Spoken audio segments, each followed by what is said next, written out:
আসসালামু আলাইকুম। আজ আপনাদের সাথে শেয়ার করব নোয়াখালীর একটি বিখ্যাত পিঠা, মেরা পিঠা বা সাইন্না পিঠা। ভিডিওতে সব কিছুর পরিমাণ একদম পারফেক্টভাবে দেখানোর চেষ্টা করেছি। আশা করছি রেসিপিটা আপনাদের ভালো লাগবে এবং অনেকটা কাজেও আসবে। ফার্স্টেই চুলায় একটি প্যান বসিয়ে দিচ্ছি 1 কাপ পানি।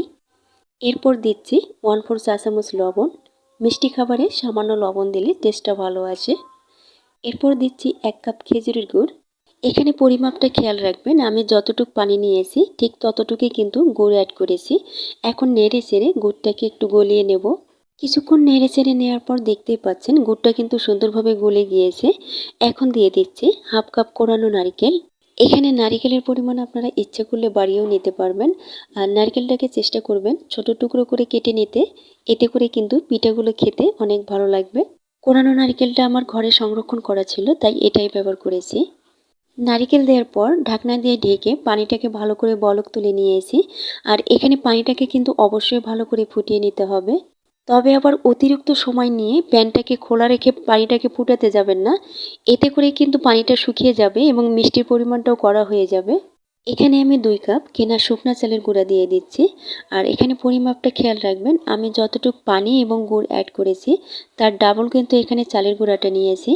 আপনারা যে কোনো একটি বাটি দিয়ে এই পরিমাপগুলো মেপে নিতে পারবেন, তাহলে দেখবেন পিঠার জন্য একদম পারফেক্ট একটা ডো তৈরি করতে পারবেন। গুঁড়িটাকে হালকা হাতে নেড়ে একটু ফাঁকা করে দিয়ে আঁচটাকে লোতে রেখে ঢেকে রাখছি 5 মিনিটের জন্য। 5 মিনিট পর চুলাটাকে বন্ধ করে গুঁড়িটাকে ভালো করে মিশিয়ে নেব।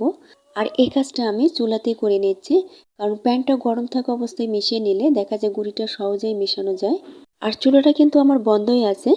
কিছুক্ষণ নেড়ে চেড়ে ভালো করে মিশিয়ে নেওয়ার পর দেখতেই পাচ্ছেন গুড়ের কিন্তু সম্পূর্ণ সাদা ভাবটা চলে গিয়েছে আর অতিরিক্ত গরম ভাবটাও চলে গিয়েছে। এখন গুঁড়িটাকে আমি প্যান থেকে নামিয়ে নিচ্ছি। এরপর গরম থাকা অবস্থায় এটাকে হাত দিয়ে ভালো করে মথে নিতে হবে। আর চেষ্টা করবেন একটু সময় নিয়ে ডোটাকে ভালো করে মথে নিতে, এতে করে ডোটা যেমন মসৃণ হবে তেমনি পিঠাগুলো তৈরি করা অনেক সহজ হবে এবং সুন্দরও হবে।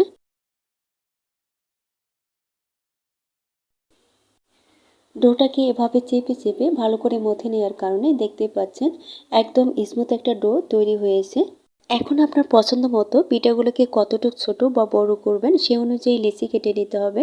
আমি এতটুকু করে লেচি কেটে নিচ্ছি আর সম্পূর্ণ ডো থেকে এই সাইজের আমার 18টি লেচি হয়েছে। এখন একটা একটা করে লেচি নিয়ে পিঠার শেপ দিয়ে নেব।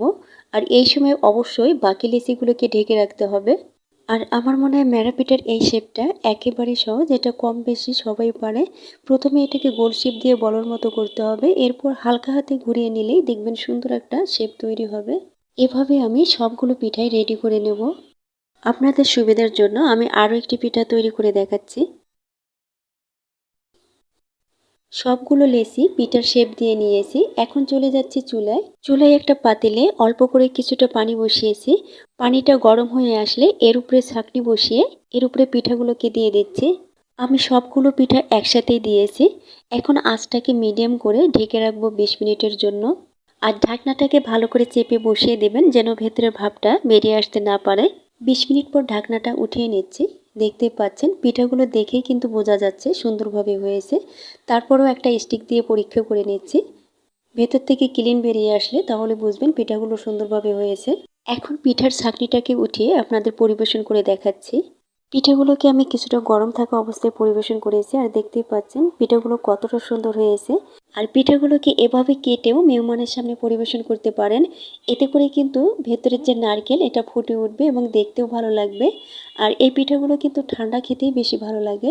পিঠাগুলো হয়েছে সফট আর খেতে হয়েছে অসম্ভব মজার। আর এই পিঠাগুলো ঠান্ডা হলে এর কালারটা চেঞ্জ হয়ে আসে এবং দেখতেও ভালো লাগে। আশা করছি রেসিপিটা আপনাদের ভালো লেগেছে। ভালো লেগে থাকলে প্লিজ একটি লাইক দেবেন এবং চ্যানেলটিকে সাবস্ক্রাইব করে পাশেই থাকবেন।